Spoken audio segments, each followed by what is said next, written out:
ቀደም ሲል በእድሜ የበሰሉ ተሰሚነት ባላቸው ሽማግሌዎች በጸጥታ በክብርና በምርቃት ይከናወን የነበረው የጋብቻ ጥያቄ ወይም ሽምግልና ዛሬ መልክና ይዘቱን በከፍተኛ ሁኔታ እየቀየረ ይገኛል። በአዲስ አበባና በትላልቅ የሀገሪቱ ከተሞች የሚታየው ይህ አዲስ ገጽታ ሰርግ የሚያስንቁ ቅንጡ ድግሶችን፣ በክራይ የሚቀርቡ ውድ ስጦታዎችን እናም እስከ ግማሽ ሚሊዮን ብር የሚጠይቁ ግዙፍ የአበባ ክምሮችን የስርዓቱ ዋና ማዕከል አድርጓል።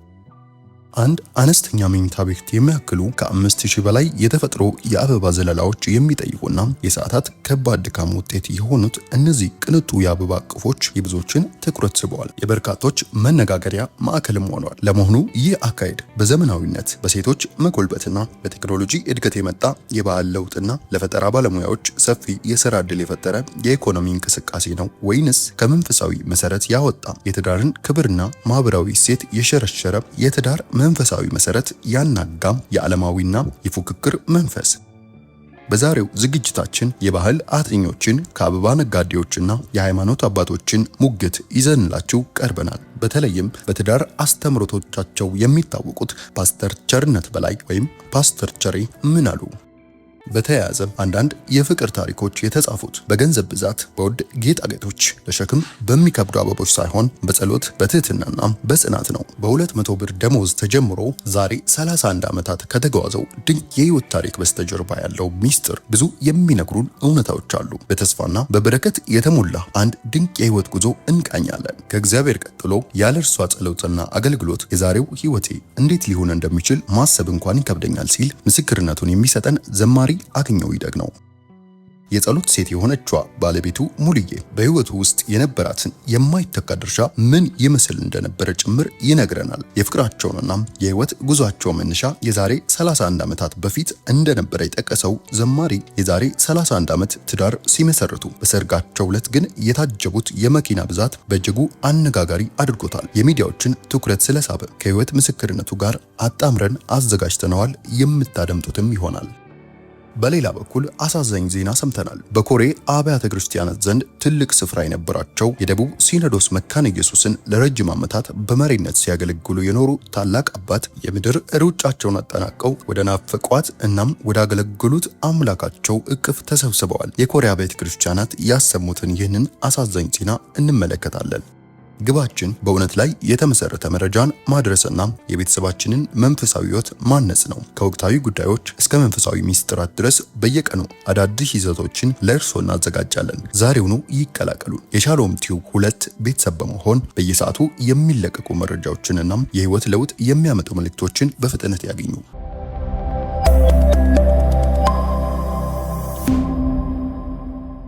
በኮሬ ዞንና አካባቢው በሚገኙ ወንጌላውያን አብያተ ክርስቲያናት ዘንድ ከፍተኛ አክብሮትና ፍቅር የነበራቸው የደቡብ ሲኖዶስ የኢትዮጵያ ወንጌላዊት ቤተክርስቲያን መካነ ኢየሱስን በታማኝነትና በመሪነት ሲያገለግሉ የኖሩት አንጋፋው የእግዚአብሔር አገልጋይ ቄስ ስምዖን ሞቻ ምድራዊ ሩጫቸውን ጨርሰው ዛሬ ማለዳ ወደ ወደዱትና ወደ አገለገሉት ጌታ መሄዳቸው ተገለጸ። ቄስ ስምዖን ሞቻ በአእምሮ ኮሬ ዞን መካነ ኢየሱስ ሲኖዶስ በፕሬዝዳንትነት ያገለገሉ ሲሆን የጌታን ወንጌል ለማብሰርና ቅዱሳንን ለማነጽ በሀገር ውስጥና በውጭ ሀገራት በየብስና በአየር የተመላለሱ አምላካቸውን በቅንነትና በትህትና ሲያገለግሉ የኖሩ የህይወት አርአያ ነበሩ።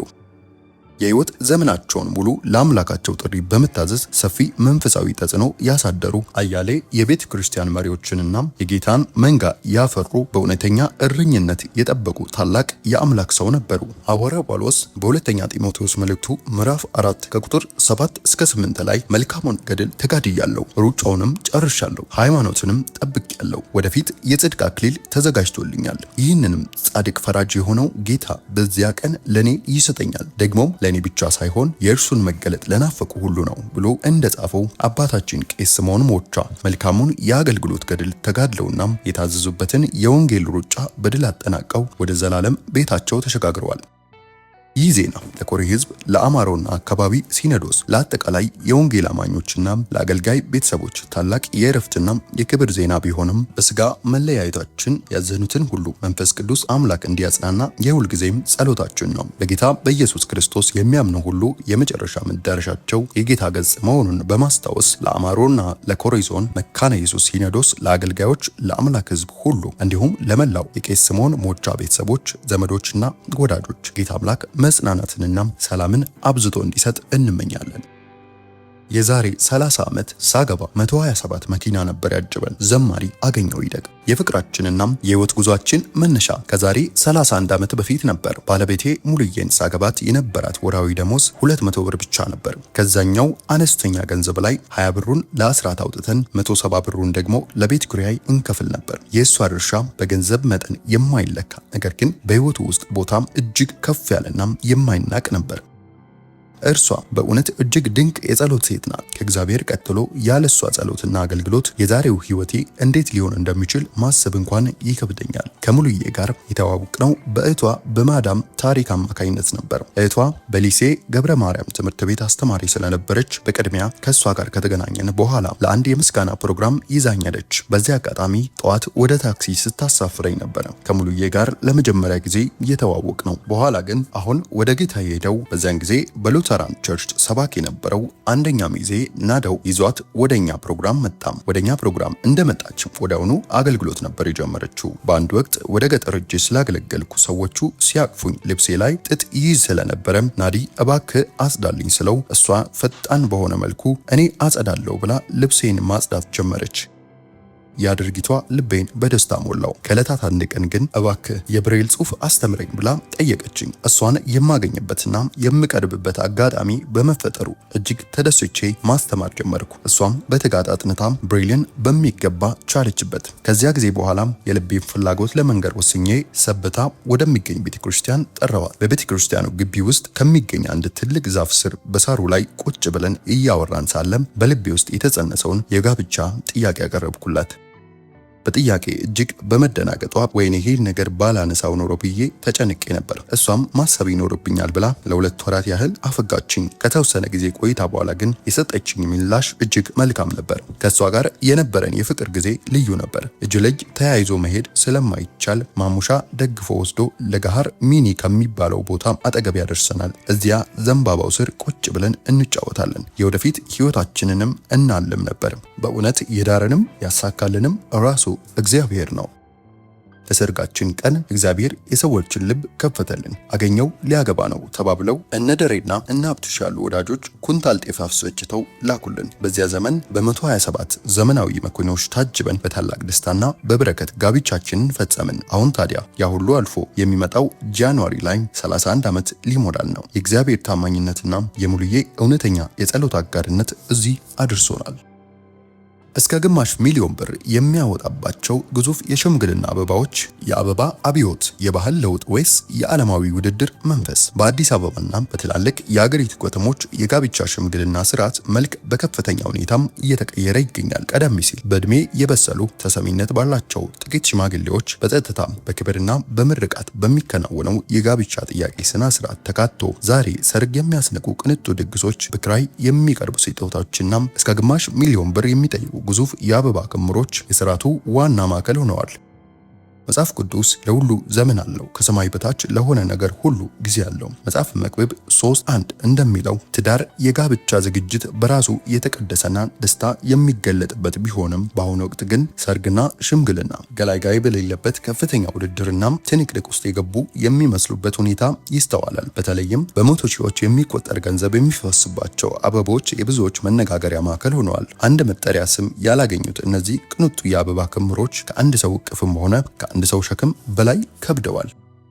በዘርፉ ለ15 ዓመታት የቆየችው የአበባ ነጋዴ ሂሩት አናጋው እንደምትታዘበው አሁን ላይ 2 ሜትር በ2 ሜትር የሚለኩ የአበባ እቅፎች ይዘጋጃሉ። በእርሷ አገላለጽ አንዳንዶቹ አንድ አነስተኛ መኝታ ቤት ያክላሉ። ለአንድ ግዙፍ አበባ ከ5000 በላይ የተፈጥሮ የአበባ ዘለላዎች የሚጠቀሙ ሲሆን ዝግጅቱም 7 የአበባ አዘጋጅ ባለሙያዎች ተሳትፈውበት እስከ 15 ሰዓታት የሚወስድ የከባድ ድካም ውጤት ነው። በአበባ ንግድ ላይ የተሰማሩ ወጣቶች እንደሚናገሩት ለሽምግልና የሚላኩ ግዙፍ አበቦች አበቦች እንደ መጠናቸው ከ200,000 እስከ 400,000 ብር የሚሸጡ ሲሆን አንዳንዶቹ ደግሞ እስከ ግማሽ ሚሊዮን ብር ድረስ ይወጣባቸዋል። ኢትዮጵያ በአፍሪካ ሁለተኛዋ አበባ ላኪ አገር ብትሆንም ባለፉት 4 እና 5 ዓመታት ውስጥ ግን የአበባ ፍላጎት በአገር ውስጥ በከፍተኛ ሁኔታ ጨምሯል። በአሁኑ ወቅት በአገር ውስጥ ገበያ የአንድ ዘለላ አበባ ዋጋ እስከ 40 ብር እየተሸጠ እንደሚገኝም በዘርፉ የተሰማሩ ነጋዴዎች ይናገራሉ። የዝግጅታችን ዋናው ዓላማ ይህ አይደለም፣ ሽምግልና ከቤት ወደ አደባባይ ከክብር ወደ ፍክክር የመምጣቱ ምክንያት እንጂ። የባህል አጥኚው ዶክተር አንዱዓለም አባተ እንደሚሉት በኢትዮጵያ ባህል ጋብቻ የራሱ የሆኑ ሰንሰለቶች ነበሩት። እነዚህም መተጫጨት፣ ሽምግልና፣ ጥሎሽ፣ ሰርግ፣ ቅልቅልና መልስ ናቸው። አሁን ግን በተለይ በከተሞቹ አካባቢ እነዚህ ሁሉ ጠቅልለው በአንድ ቀን የሚከናወኑበት ሁኔታ እየተለመደ መጥቷል። ጠዋት ሽምግልና፣ ምሳ ላይ ሰርግ፣ ቀደም ሲል ሽማግሌዎች ውስኪ፣ ቡና፣ በግና ቀለል ያሉ ስጦታዎችን ይዘው የሚሄዱ ሲሆን የሴቷ ወዳጆችም የማሰቢያ ጊዜ ለማግኘት ለሽማግሌዎች ድጋሚ ቀጠሮ ሊሰጡ የሚችሉበት እድል ሰፊ ነበር። አሁን ግን አነስ ያሉ የአበባ ቅፎች ይዞ ከመሄድ አልፎ ግዙፍ አበቦች እንደ ዳይመንድና መኪና ያሉ በጣም ውድ ስጦታዎችም እንደሚወስዱ ያነሳሉ።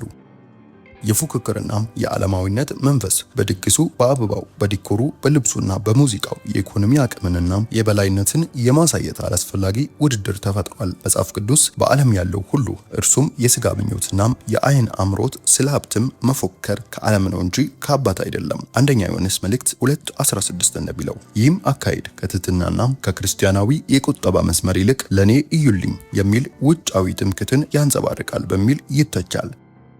ዶክተር አንዱዓለም እንደሚሉት በአንዳንድ ሁኔታዎች ስጦታዎች ጭምር በኪራይ የሚቀርቡበት አጋጣሚም አለ። የሽማግሌዎችና የቤተክርስቲያን መሪዎች ሚና መሸርሸር ቀደም ሲል ጋብቻ ጠያቂውና ቤተሰቡን በደንብ የሚያውቁ ተናግረው የሚያሳምኑ በክርስቲያናዊ አኗኗራቸውና በወንጌል እውቅና ያላቸው የቤተክርስቲያን መሪዎች፣ አገልጋዮችና የአካባቢ ሽማግሌዎች ይላኩ ነበር። አሁን ግን ተጋቢዎቹን የሚያውቋቸው በማህበራዊ ሚዲያ፣ በቲቪ ወይም በቲክቶክ የሚታወቁ ሰዎች ብቻ እየተላኩ መሆኑን ያነሳሉ። የፍቺ መጨመርና የመንፈሳዊ መሰረት መናካት፣ ሽምግልና ለወጉ ያህል ብቻ መደረጉና የተጋቢዎች አቋራጭ ውሳኔ ጥንዶቹ ስለ ትዳር መንፈሳዊና ማህበራዊ ኃላፊነት እንዲሁም ስለ ቃል ኪዳን ክብደት በቂ ግንዛቤ ሳይኖራቸው ወደ ትዳር እንዲገቡ በማድረግም ለአዲስ አበባ ከፍተኛ የፍቺ መጠን በ6 ወር ውስጥ የ34% ጭማሪ አስተዋጽኦ ማድረጉም ይነገራል። የፋሽንና የአኗኗር ዘይቤ አዘጋጇ ኤልሳ አሰፋና የአበባ ነጋዴዋ ሂሩት አናጋው እንደሚሟገቱት ባህል በጊዜ እና በሁኔታዎች ይለወጣል። የኢኮኖሚ ሁኔታ፣ ቴክኖሎጂ፣ የጊዜ እጦት፣ ሉዓላዊነትና የሴቶች በትምህርት በኢኮኖሚና በማህበራዊ ህይወት መጎልበት ሽምግልናን መልክ ቀይሮታል የሚል አቋም አላቸው። የማህበራዊ ሚዲያ ተጽዕኖ በቲክቶክና በኢንስታግራም የሚጋሩ ቪዲዮዎች ሰዎች የተሻለ ነገር እንዲፈጥሩና ልምድ እንዲወስዱ አድርጓቸዋል እንጂ አላስፈላጊ ውድድር አይደለም የሚሉ ወገኖችም አሉ። ይህ አዲስ ባህል ለባህል ልብስ ዲዛይነሮች፣ ለሜካፕ ባለሙያዎች፣ ለአበባ አዘጋጆችና ለዲኮር ዘርፍ ሰፊ የኢኮኖሚ እንቅስቃሴና የስራ ዕድል ፈጥሯል። በተጨማሪም እግዚአብሔር የሰጠውን በረከትና ሀብት ለፍቅር አጋርና ለቤተሰብ ክብር ሲባል በውበት መግለጽ ኃጢአት አይደለም የሚሉም አሉ። በሀገሪቱ ባለው ወቅታዊ የኢኮኖሚ ሁኔታና በርካታ ህዝብ በችግር ውስጥ በሚኖርበት ወቅት በመቶ ሺዎች የሚቆጠር ገንዘብ የሚፈስባቸው እነዚህ የተፈጥሮ አበቦች እጣ ፈንታም የብዙዎችን ትዝብት ይስባል። የሳምንት እንኳን እድሜ የሌላቸው እነዚህ አበቦች ድግሱ ካለቀ በኋላ መጨረሻቸው የቆሻሻ ቅርጫት መሆኑ ሀገርን፣ ወገንን፣ ማንነትንና የርኅራኄ ልብን አለመረዳት ነው በሚል ይተቻል። ሐዋርያው ጳውሎስ ለእያንዳንዱ ዕዳውን አስረክቡ፣ እርስ በርሳችሁ ከመዋደድ በቀር ለማንም ዕዳ አይኑርባችሁ ሮሜ 13:7-8 እንደሚለው ዋናው የትዳርና የሽምግልና መሰረት በክርስቶስ ፍቅር መዋደድና መከባበር እንጂ ለውጫዊ አበቦች በሚደረግ ከንቱ ብክነት ላይ መሆን እንደሌለበት የመንፈሳዊ ሕይወት መምህራን ያሳስባሉ። አብዛኞቹ ደንበኞች ግን ትዝታቸውን የሚያስቀሩት በቪዲዮዎች፣ በፎቶዎችና በማህበራዊ ሚዲያ በሚያገኙት ላይክና አስተያየት ነው። እናንተ ውድ አድማጮቻችን በዚህ ዙሪያ ምን አይነት ሀሳብ አላችሁ? እናንተ ሀሳባቸውን በኮመንት ላይ አስፍሩልን። በትዳር አስተምሮቶቹ የምናውቀው ፓስተር ቸርነት በላይ ወይንም ፓስተር ቸሬ ግን በሚለው አለው።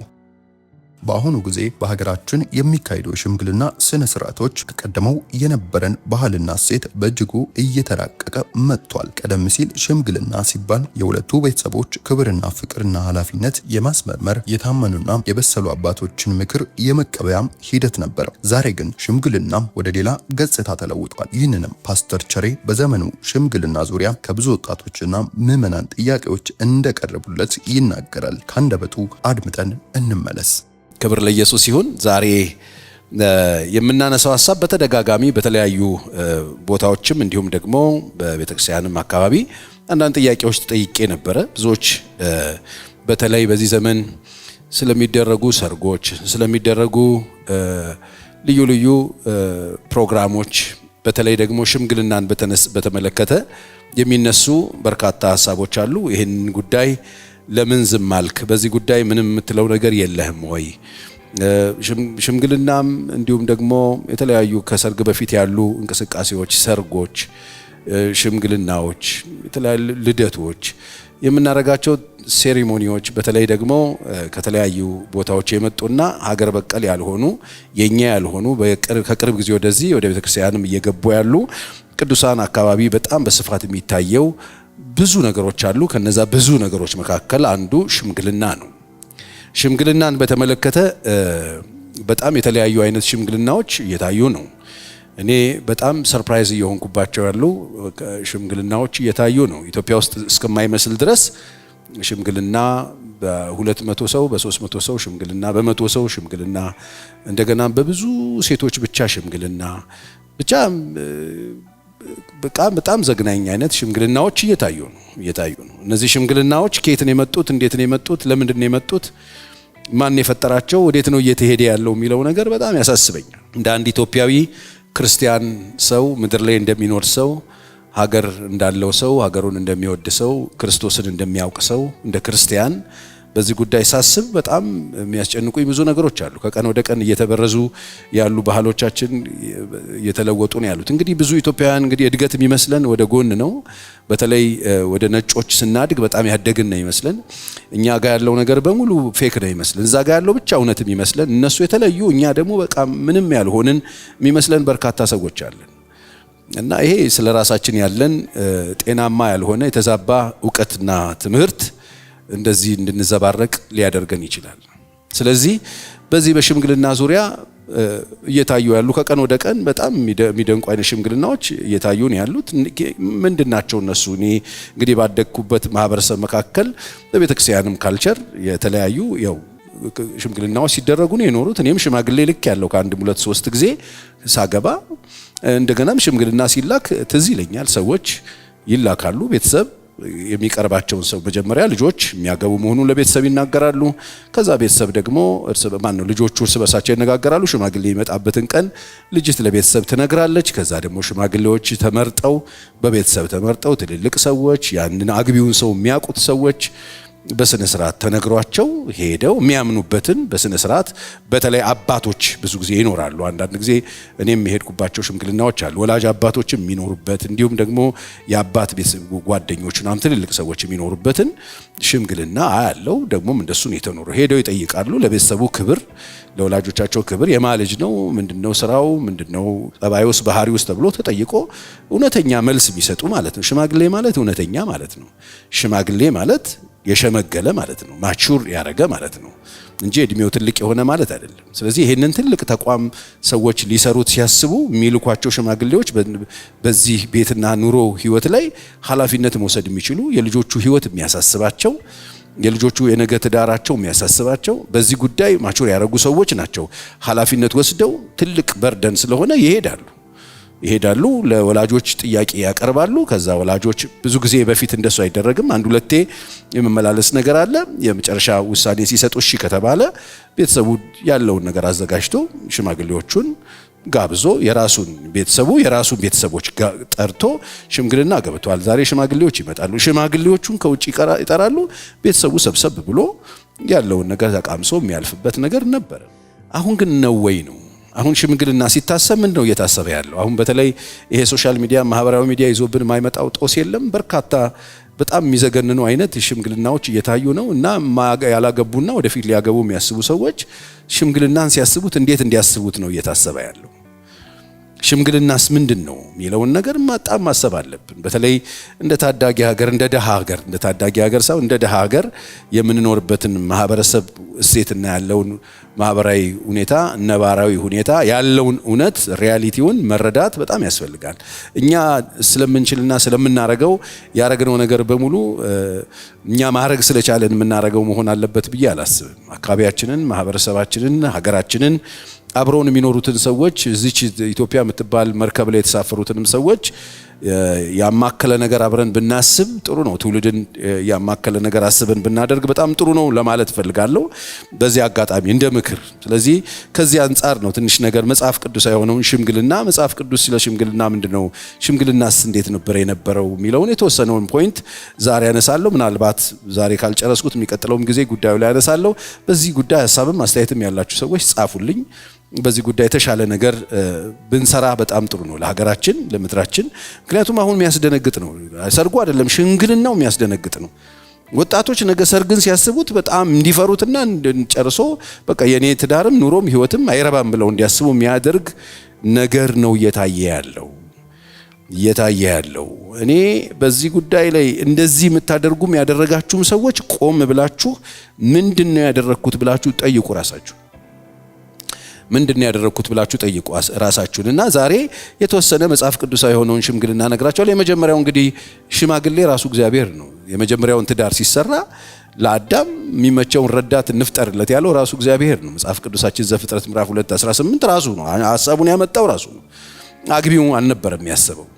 ስለዚህ የመጀመሪያው የትዳሩ ኃላፊነት ወስዶ ትዳር ለመስራት የተነሳው ሽማግሌ አባታችን እግዚአብሔር ነው። ምን አደረገ? ራሱ መልካም ረዳት እንፍጠርለት ብሎ ራሱ ሄዶ ራሱ ሰርቶ ራሱ አበጅቶ አምጥቶ ነው የሰጠው ሽማግሌው እግዚአብሔር።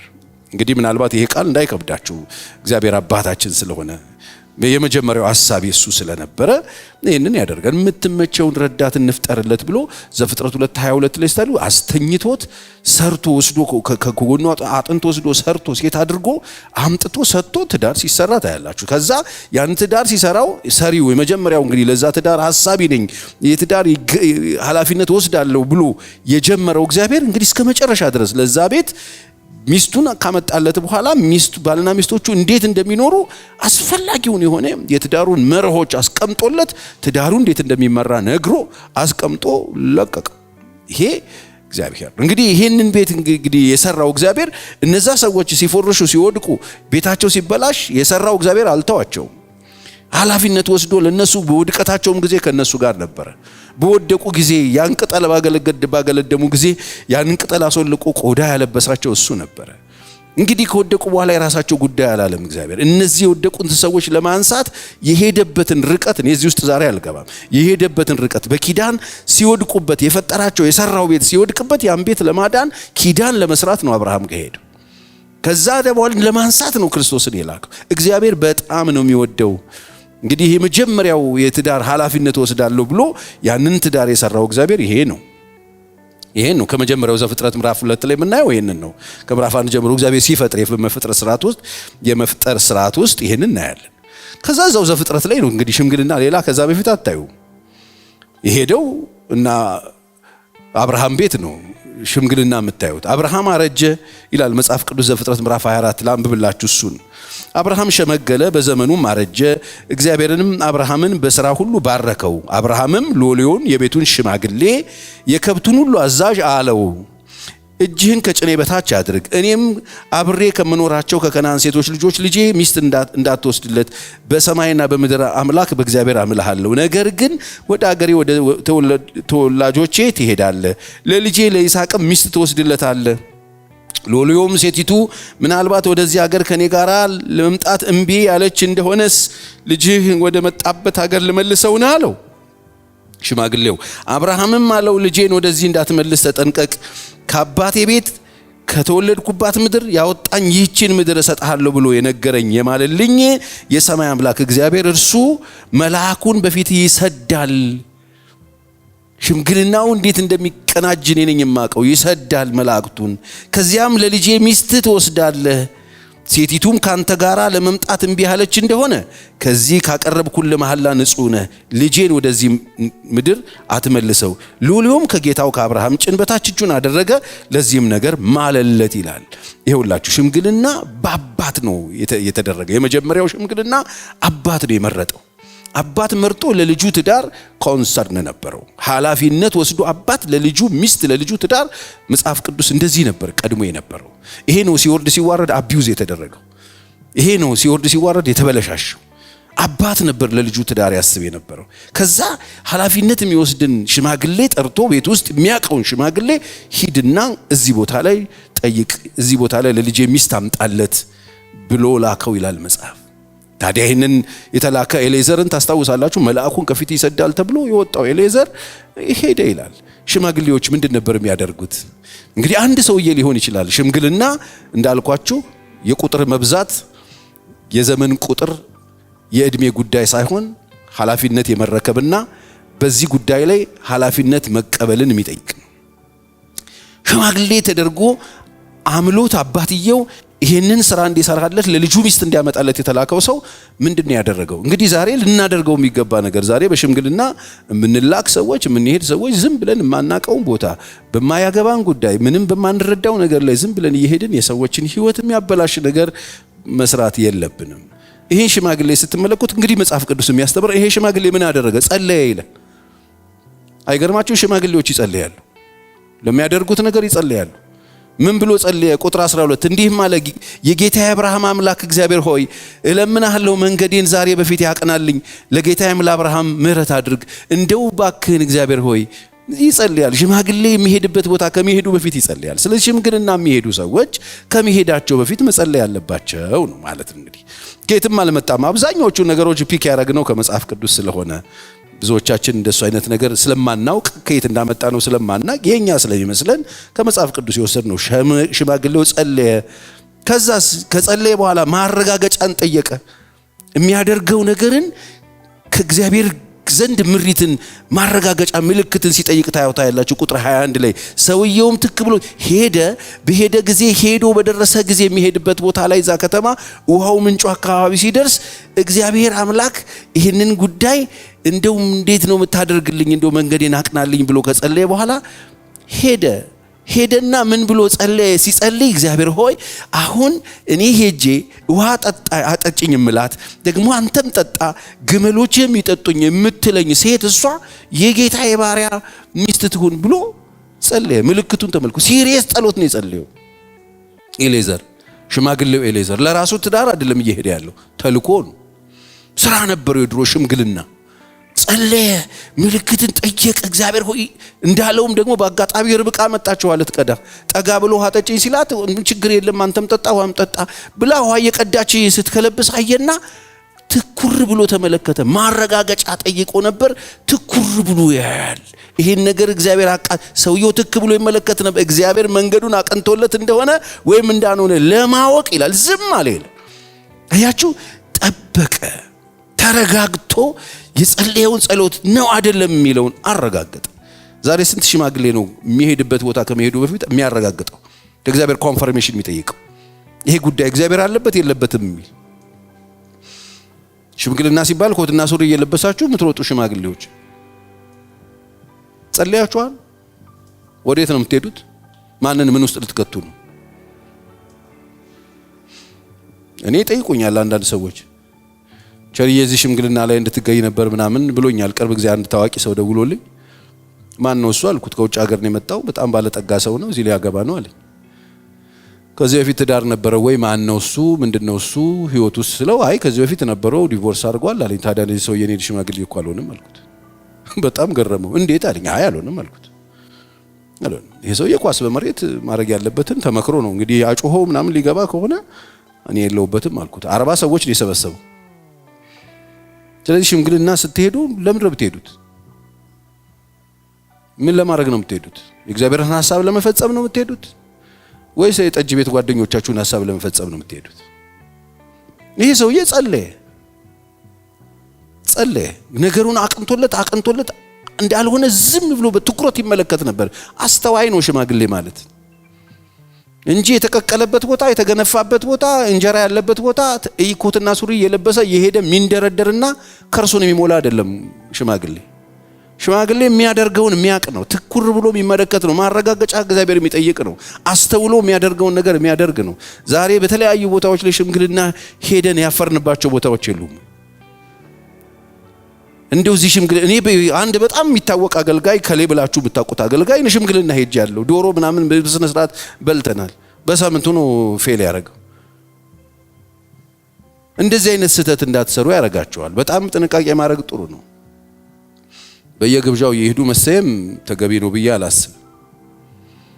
ከዛ ጉዳዩን እግዚአብሔር እንዳረጋገጠለት ልክ ያለው አይነት እሱ የጸለየውን ጸሎት መልስ አገኘ። ከዛ ብድግ ስትወጣ ስጦታ ሰጣት ይላል። ቸርነት አደረገላት፣ አምባሩን ሰጣት። መጽሐፍ ቅዱስ እንደሱ ነው የሚለው ቁጥር 22 ላይ። ግመሎቹንም ከጠጡ በኋላ እንዲሆነ ሰውየው ግማሽ ስቅል የሚመዝን ወርቅ ቀለበት ለእጆቿ 10 ስቅል የሚመዝን ጥንድ ወርቅ አምባር አወጣ። እርግጠኛ ነው። ስጦታ ሰጣት፣ አምባር አወጣ። እንዲህም አላት፣ አንቺ የማን ልጅ ነሽ? እስኪ ንገሪኝ፣ ለአባትሽ ቤት የምናድርበት ስፍራ ይገኛልን አለ። አሁን ነማን ቤት መሄድ እንዳለበት አውቋል። ሽማግሌው እቺ የተባረከች ልጅ፣ የምትታዘዝ ልጅ፣ እቺ ደግ ልጅ፣ እቺ የዋህ ልጅ፣ እቺ ጨዋ ልጅ ማለት ሰው አክባሪ ልጅ፣ አገልጋይ የሆነ ልብ ያላት ልጅ እቺማ ለጌታ የባሪያ ሚስት ትሆናለች አለ። እዚች ሴት እቺ ልጅ ቤት ውስጥ ነው ያለው ጉዳዩ አለ። እናንተ ቤት ማደራ ይሆን ጠይቂልኝ አላት። ስትሮጥ ሄደችና ለወንድሟ ነገረች፣ ለቤተሰብ ነገረች። ችግር የለም የሆነውን ነገር ጉዳዩን አስረዳቻቸው። ጥሪው ተባለ። ሽማግሌው መጣ እዛ ቤት ውስጥ። እቺ ናት እንጂ የምትጠየቀው እቺ ቆንጆ ልጃገረድ ሴት አይገርምም? ልጃገረድ ናት፣ ቨርጂን ናት፣ ሰራተኛ ናት፣ ቤተሰብ የምትታዘዝ ናት፣ ጨዋ ልጅ ናት። እዚች ልጅ ጋር ሽምግልና መሄድ ምን ያሳፍራል? ዛሬ ማጋ ነው የምንሄደው ነው ሽምግልና። ጨዋ ቤተሰብ አክባሪ፣ ቤተሰብ አገልጋይ፣ ጨዋ ሰው አክባሪ ናት። ርብቃ እንደዛ አይነት ልጅ ናት። ሽምግልና ሄደ። ሽምግልና የት ነው የምትሄዱት? ሽምግልና የት ነበር ሄዳችሁት? ቼክ አርጉ። ለዛሬ ያዘጋጀንላችሁ ይህን ይመስል ነበር። ስለተከታተላችሁን ከልብ እያመሰገንን ያላችሁን አስተያየት በኮሜንት መስጫው ላይ እንድታካፍሉን እንጋብዛችኋለን። ቪዲዮን ላይክ እና ሼር በማድረግ ለሌሎች እንዲደርስ ማድረጋችሁን እንዳትረሱ። ከኛ ጋር ስለነበራችሁ እጅግ አድርገን እናመሰግናለን። በቀጣይ ዝግጅታችን በድጋሚ እስክንገናኝ ድረስ የፈጣሪ ፍቅር ጸጋና ሰላም ከናንተ ጋር ይሁን።